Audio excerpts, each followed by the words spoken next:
Nik, so the Liberals seem to have been stuck around, I don't know, about 30%, would you say, of popular support, but roughly their core support for weeks now. They've released this big federal budget promising $10 billion for housing. Have we seen any bounce in their numbers? Well, if there has been a bounce, Michael, it's been the bounce of a dead cat. Please, no offense to any cat lovers. I like cats. Some of my best friends are cats. But, when you check out that trend line and look at the conservative trend line, the liberal trend line, they're basically intertwined right now. And in the latest Nanos tracking that's just been released, there's been no material pickup for the liberals. Sometimes there's a budget honeymoon because they're spending lots of goodies. In this case, no budget honeymoon has emerged so far in the tracking. So what's going on here, Nik? Why aren't the Liberals able to kind of appeal outside of their core support? Well, maybe it's because they have a budget that looks to appeal to their core support. Not a lot of new stuff here. Still more stuff on the environment. Still more stuff on reconciliation and supporting Indigenous peoples. Still stuff to help Canadians. No, now there's stuff on housing, which has been an issue, was an issue in the last federal election, but nothing really revolutionarily new for the Liberals to broaden their support. It's kind of like the budget is there to feed and consolidate the progressive base that they currently have, but it's not a breakout budget, and there's no bounce in the numbers, that's for sure right now. Well, in this episode of CTV's Trendline podcast, I want to see how this opens the door to the federal Conservatives. For those new listeners, I'm Michael Stittle. And I'm Nik Nanos. Yeah, and we release new episodes every 2 weeks. You can also see us on YouTube. So, Nik, we're in the middle of this big fight for the future of the Conservative Party, and it's come down to two perceived frontrunners, Pierre Poilievre, sort of representing the more right-leaning members. Some would say he's populist. Versus Jean Charest, the old guard, the old progressive conservative membership. So things seem to be getting nastier. It's the attacks keep coming. Oh, absolutely. The stakes are very high. Basically, this battle is about the heart and soul of the Conservative Party and the conservative movement in Canada. Will it continue on the current track, exemplified by Pierre Poilievre, or will it potentially lean towards Jean Charest, who is comparatively more progressive and is looking at appealing to more moderate voters? But it's a fight, Michael. I'm not going to say it's a fight to the death, but it's definitely a fight for the heart and soul of the party and the future direction and what it wants to put on the table for Canadians to consider in the next federal election. Nik, there was this sort of extraordinary showdown on Power Play recently between Jenny Byrne, former Stephen Harper advisor, who's backing Poilievre, and Tasha Keratin. She's a principal at Navigator, and she almost entered the race herself as representing the progressive conservatives, and she's obviously backing Jean Charest. I just want to play some clips from that. No, that's not true. Tasha, you're actually lying. What you're doing right now is lying. I'm lying. Wow. That's what your candidate says too. You guys have been so negative during this campaign. It's really unfortunate we've had to take the gloves off at this point. You guys called for Pierre to be disqualified. You are lying right now. You've been attacking our candidate from the very beginning. You expect. I guess the thing is, Jenny, when you start scorched earth, then eventually you're going to get it back. Wow. I mean, that's it sounds like it's getting personal, between the campaigns. Michael, I'm visualizing a cage match. You know what I mean? A cage match. Both of these individuals, Kerrigan and also Byrne, are key players in the Conservative Party. They're both substantive people, both key strategists, both key thinkers in the conservative movement in Canada.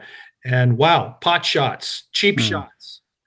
Maybe I'd be interested to know what they really think of each other, because just think, this is what they said on TV with Evan Solomon. Can you imagine what they'd say if the microphones were off? But it speaks to how important this particular battle is for the heart and soul for the Conservative Party.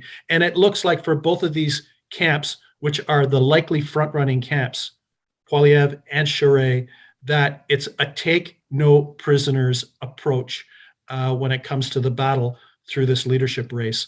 But it speaks to things.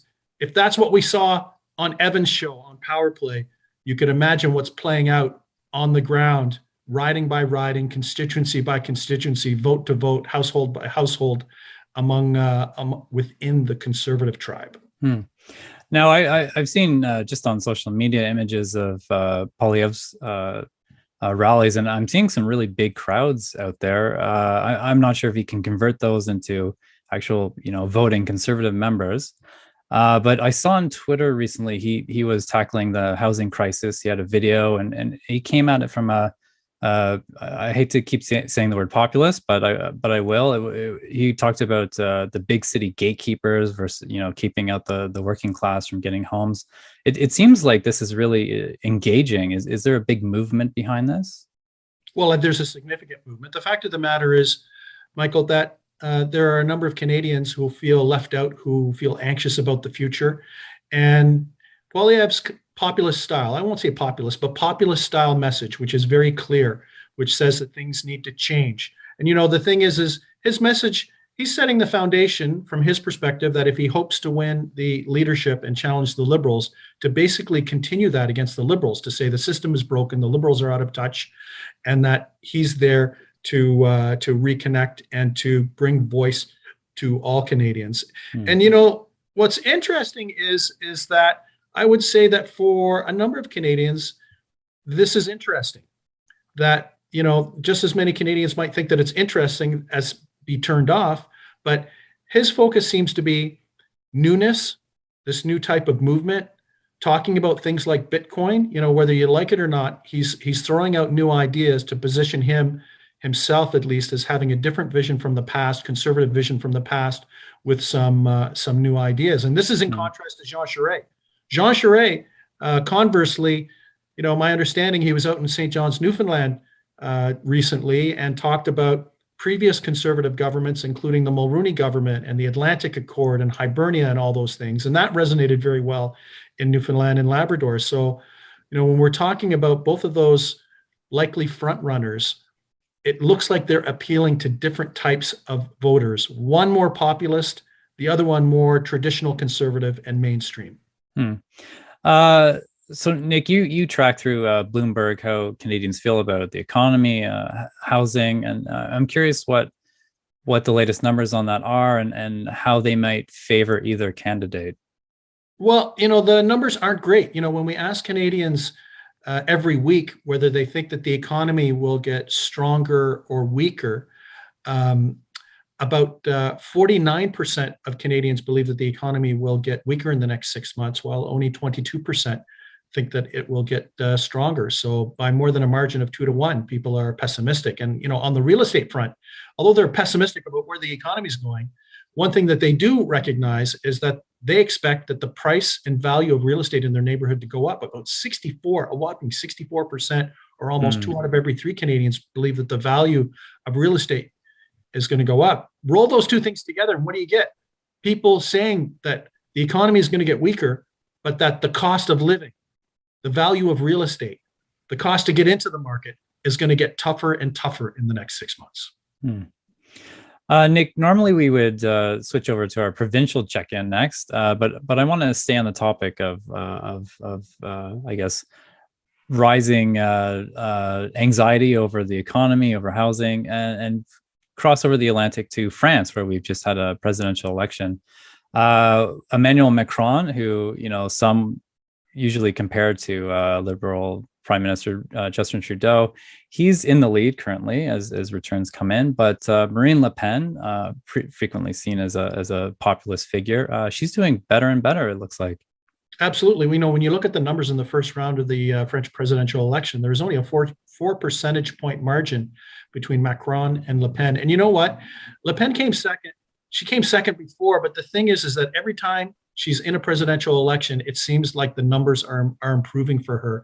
And the interesting thing are the two different strategies from these two front runners who will be going towards the runoff head to head. First of all, Marine Le Pen has been picking up steam because she's been focusing on domestic issues, job, the inflation, the rising cost of living, all that kind of stuff. While Macron has been focused more on global stuff. He's been focused on what he's been trying to do for war in Ukraine and that conflict, and been more global and European focused. So this is perhaps a little bit of a lesson for politicians in Canada.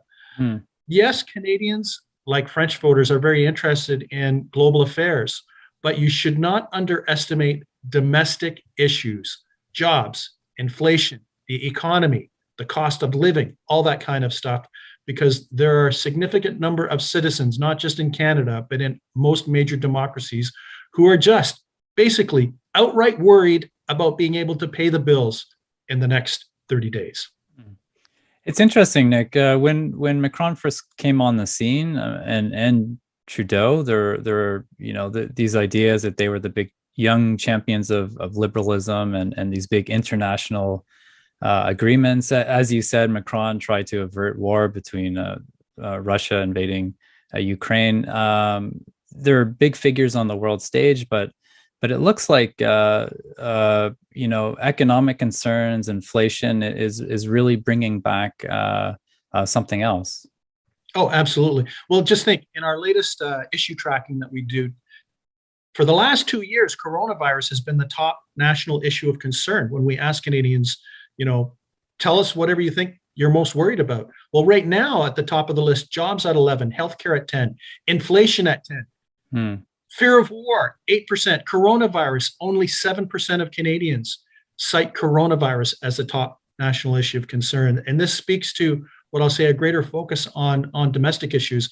But to your point, Michael, about comparing Trudeau and Macron, I'm not sure if we can compare them anymore. One of the things why they were compared back in 2015, 2016, 2017 is because they were both young, progressive leaders at a time when Nigel Farage, the Brexiteer, was big in the news in the UK. Donald Trump was on the upswing in the United States, and Macron and Trudeau were seen as being opposite to that particular phenomenon. But fast forward, and what we see is Macron has really solidified his position as one of the key leaders in Europe, and he's been focusing on an economic renewal for France and been doing a reasonably good job.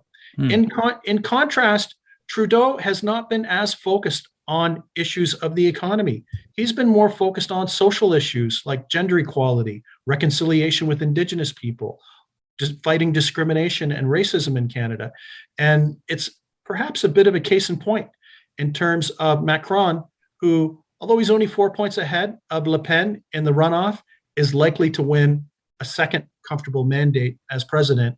And Justin Trudeau, who, although he's statistically tied, but has from a ballot number perspective, but has a greater number of seats in the House of Commons, right now is mired probably still in minority government territory. Well, Nik, we're going to take a quick break, and when we come back, we'll look at Ontario Premier Doug Ford's chances at getting reelected.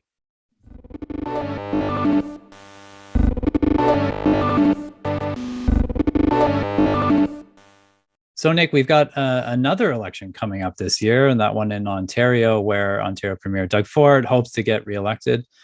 We've also have a sixth wave of COVID-19, and Ontario's top doctor, Dr. Karen Moore, was saying that this could go on for weeks and weeks and weeks, which means it could last right up to the election.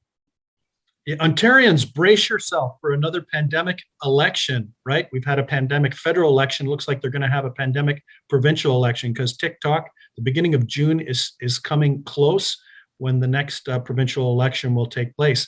But, right now, what's going to be interesting is that, Ontario, like a number of other jurisdictions in Canada, has loosened restrictions, has loosened mask wearing, has loosened proof of vaccinations in most circumstances. But now there's an increasing appetite by some governments, municipal governments especially, to perhaps not reintroduce a lot of the strict measures, but maybe to turn things up a little bit. For example, mask wearing on public transit. And it's going to be interesting to see how the Ford provincial government decides to respond. Do they want to stay the course where they are now, or do they want to perhaps add some restrictions, not as heavy as before, but something, for example, related to mask wearing on buses and public transit? That's the big question. But the other thing is, Michael, did you get your check for $170? I did. I did. You did? Yeah, I did. You did? Yeah, I got my check for $170. So, the election's coming. I'm not even going to say checks in the mail because got the check. Yeah. But that was one of the promises that Premier Ford had made. He talked about kind of the licensing regime. Was it even necessary? And he's been issuing $170 checks to individuals who happen to have a license plate on their car. I guess everybody's got a license plate on their car, but just another telltale sign, and here's the thing.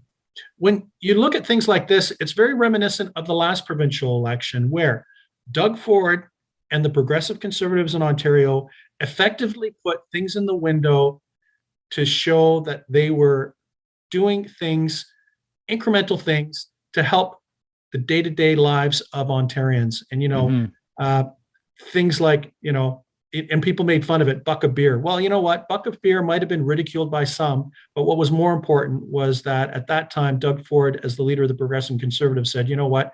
We need to help people. Now we have $10 a day daycare in Ontario. Yeah. Who would have thought that Ford would come to that agreement with the federal government? So he's going to be able to put that in the window. And now with this latest item on the license plate, it's just part of a narrative of a government that wants to portray itself as incrementally helping Ontarians on a day-to-day basis pay the bills.